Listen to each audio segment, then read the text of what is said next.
Assalamualaikum warahmatullahi wabarakatuh. Hai Sobat Sehat Tubuh, kita berjumpa lagi di Infus, informasi seputar kesehatan bersama promosi kesehatan Rumah Sakit Umum Daerah Tugu Rejo Semarang. Bulan Maret ini kita memperingati Hari Ginjal Sedunia. Tahun ini temanya adalah ginjal sehat untuk semua, antisipasi bencana, lindungi kelompok berisiko. Besar harapan kita semua bahwa penyakit ginjal kronis ini dapat menjalani kesehariannya dengan kualitas hidup yang baik, tetap bisa produktif, tetap bisa berkarya, tetap bisa bahagia dalam menjalani pengobatannya yang tentunya membutuhkan kesabaran yang cukup luas. Kali ini saya ditemani oleh narasumber di bidang ahli gizi, ya, Dr. Rizky Ikaryani, spesialis gizi klinik. Selamat siang dokter. Selamat siang. Alhamdulillah sehat ya dok ya. Sehat, alhamdulillah. Izin kita kepo-kepo ilmu gizinya ya dok ya. Siap. Ini untuk terapi gizi pada penyakit ginjal kronis ini tujuannya apa dok? Ya, jadi penyakit ginjal kronis ini membutuhkan selain dari terapi medis ya dok, dari obat-obatan tentunya penunjang seperti terapi gizi itu diperlukan. Salah satunya tujuannya adalah untuk mengurangi uremia yang terjadi pada si pasien ginjal kronis ini. Selain itu juga yang kedua tentunya mengurangi progresivitasnya dari si penyakit itu, dan kemudian status gizinya itu bisa dipertahankan karena dengan status gizi yang baik tentunya nanti pada saat pemberian terapi itu akan meningkatkan efektivitasnya. Lalu yang terakhir pastinya kalau itu membaik dan bisa komprehensif akan meningkatkan kualitas hidup si pasien itu sendiri. Untuk garis besarnya ini dok, ini untuk terapi gizi ini difokuskan kapan nih dok? Jadi untuk fokus gizi ya dok, itu biasanya kita akan menfokuskan pada suatu makronutrien terutama protein. Walaupun kita tidak menafikan semua zat gizi lainnya seperti karbohidratnya, lemaknya, mikronutrien, vitamin, mineral, tapi memang yang paling berpengaruh dari perjalanan penyakit ginjal kronis ini adalah asupan dari protein dok. Kan ada istilah silent malnutrisi nih dok ya? Ya. Apa sih itu?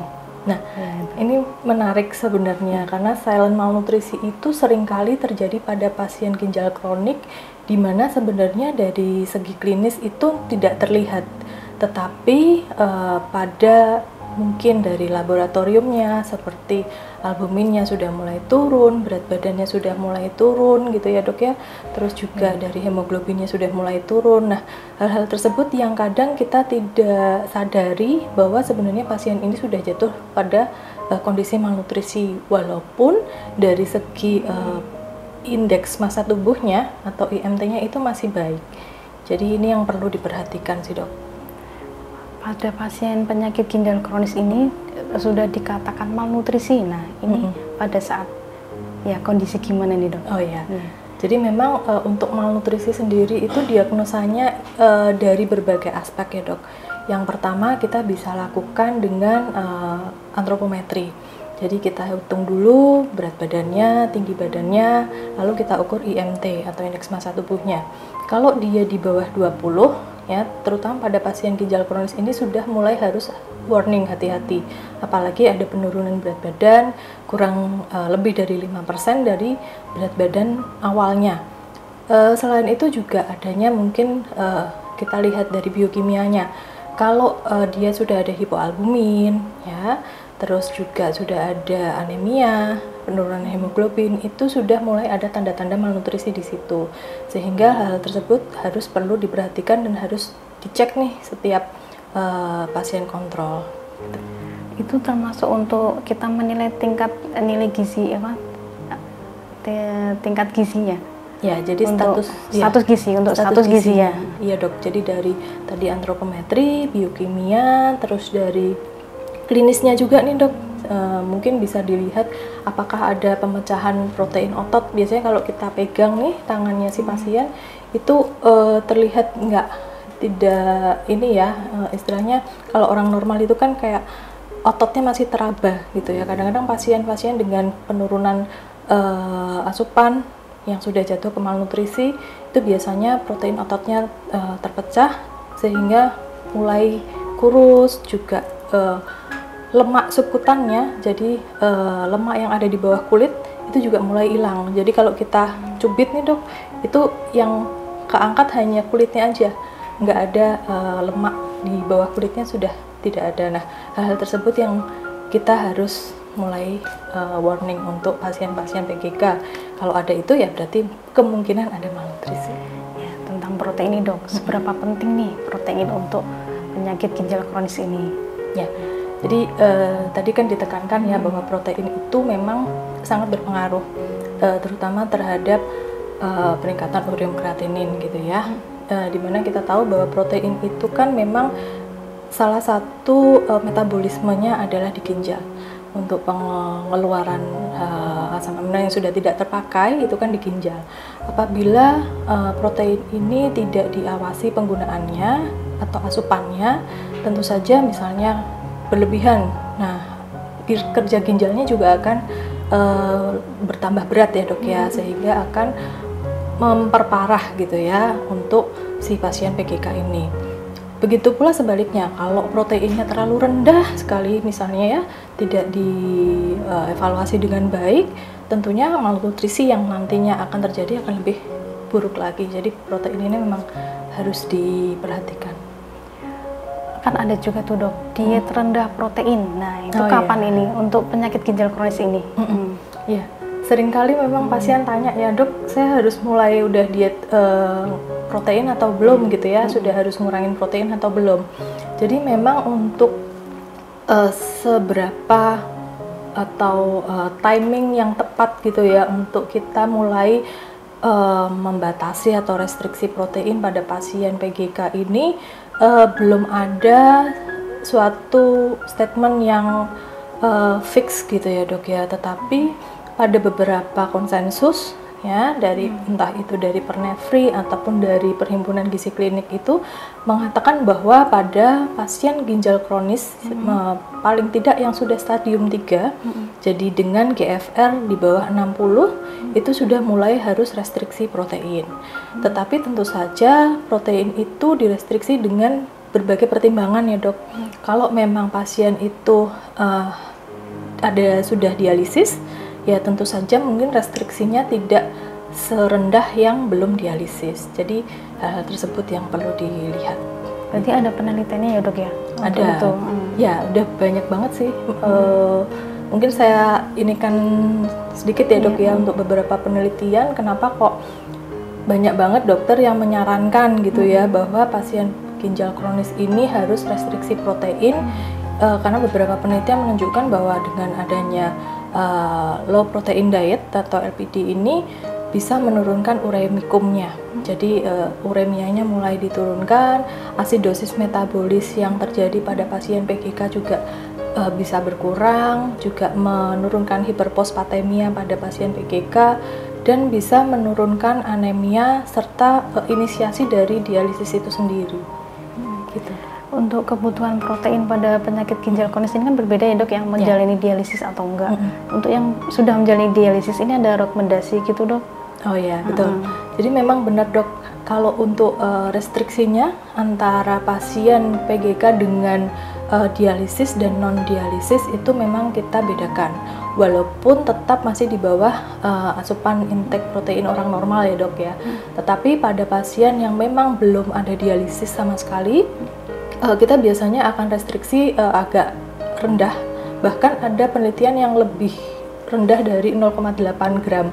Jadi beberapa penelitian menunjukkan 0,8 gram, 0,6 sampai 0,8 gram itu adalah asupan protein yang tepat untuk pasien PGK yang belum dialisis. Tapi kalau yang sudah dialisis itu karena kita tahu kalau dialisis itu kan proteinnya terbuang ya dok ya, ada yang terbuang, asam aminonya juga kebuang. Biasanya kalau satu sesi itu sekitar 4-9 gram asam amino terbuang dari hemodialisa. Dan hal itu yang menyebabkan pasien dengan PGK yang sudah hemodialisa bisa kita naikin proteinnya sekitar 1 gram sampai 1,2 gram per kilogram berat badan ya dok, per harinya gitu. Jadi memang agak lebih tinggi pada pasien PGK yang sudah dihemodialisa.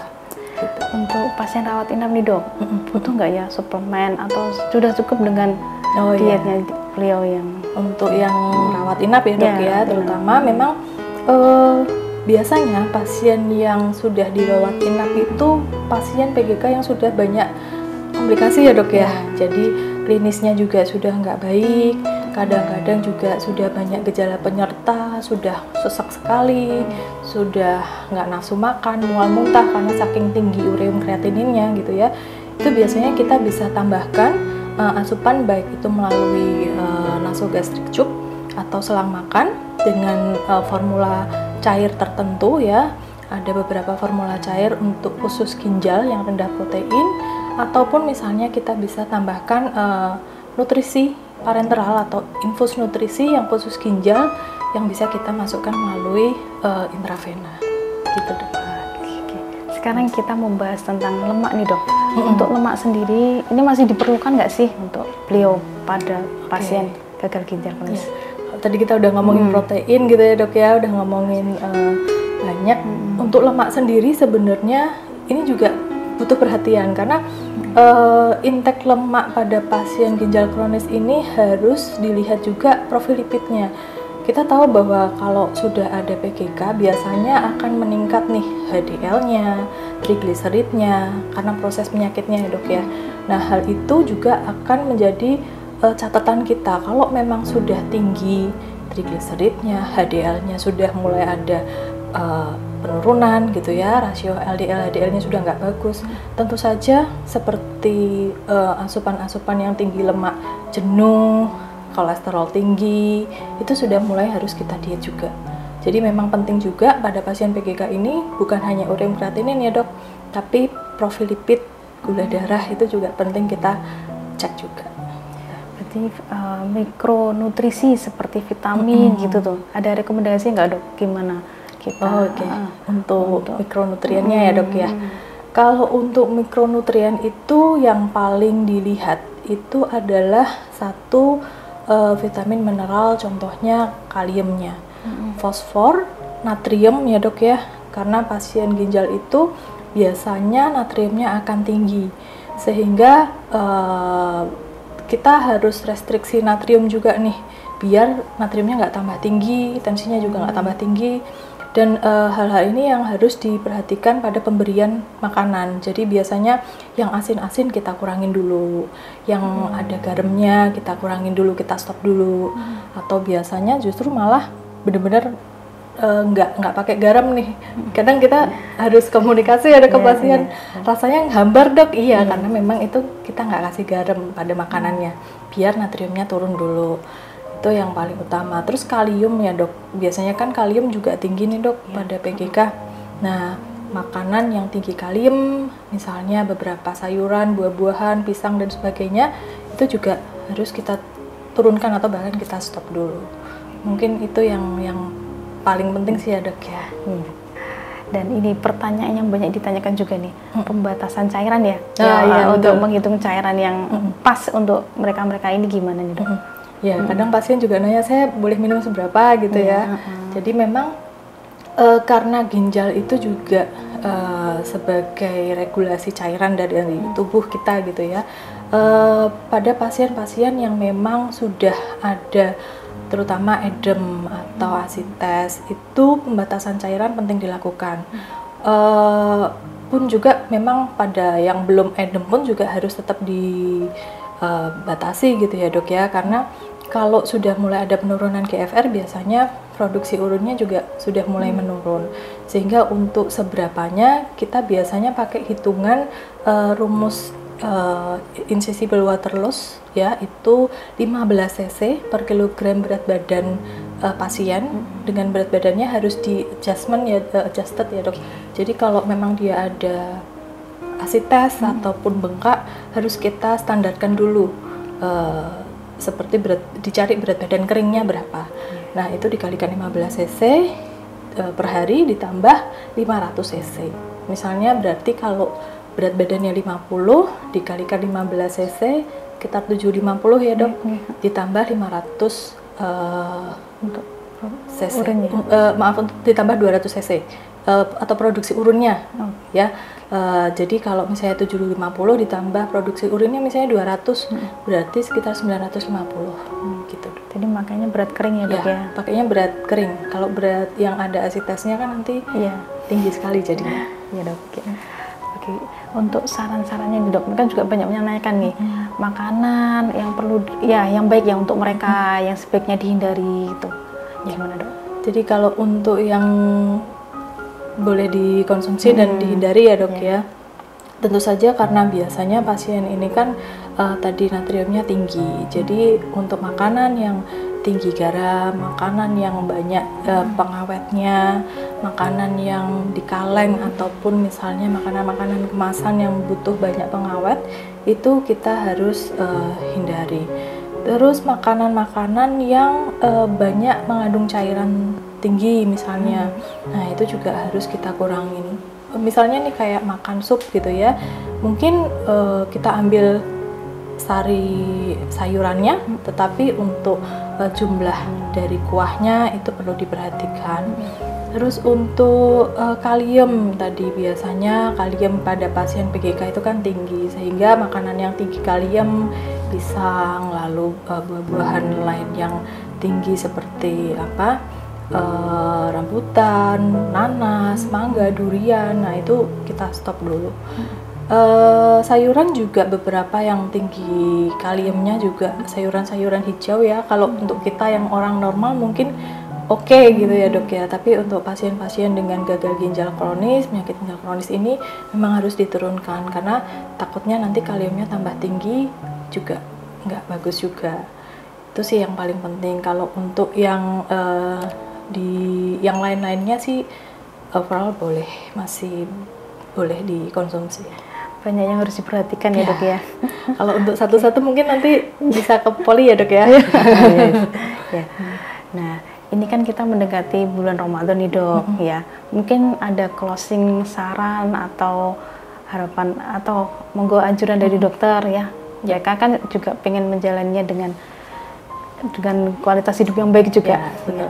Jadi memang untuk closing statement pada pasien ginjal kronis, tentunya yang pertama harus perhatikan asupannya ya. Asupan yang baik, yang asupan dengan bahan-bahan segar, tidak diawetkan, tidak diasinkan ya, yang rendah natrium, rendah kalium itu boleh dikonsumsi. Namun beberapa makanan yang memang tidak diperbolehkan ya, seperti makanan-makanan yang tadi tinggi kaliumnya, natriumnya, fosfatnya itu harus dihindari. Yang kedua, kalau memang ada pola hidup yang tidak baik seperti misalnya minum minuman alkohol ataupun misalnya merokok, itu juga harus di stop. Yang ketiga tentunya harus berkonsultasi dengan dokter ya, dan melakukan kontrol rutin agar dokter bisa mengevaluasi, monitoring dan melakukan edukasi sesuai dengan perjalanan penyakit pasien. Mungkin itu aja ya dok ya. Ya, barakallah untuk ilmunya dok ya. Sama-sama ya dok. Semoga bermanfaat luas nggih. Bermanfaat. Ya, ini dokter Rizky, spesialis gizi klinik ini juga bertugas di Rumah Sakit Tugu Rejo Semarang. Ya, bisa nanti kalau mau konsultasi gizi ya dok ya di poli gizi. Nah, oh ya guys, ini Rumah Sakit Tugu ini sekarang sudah boleh dibesok untuk pasien rawat inapnya. Untuk ada 2 shift ya. Untuk yang pagi itu bisa dijenguk mulai jam 11 sampai jam 1 siang. Untuk yang sore bisa dijenguk jam 5 sampai jam 7 sore. Untuk yang pasien VIP sampai dengan jam 21 ya guys. Ya, cukup sekian. Terima kasih. Salam sehat dari kami. Wassalamualaikum warahmatullahi wabarakatuh.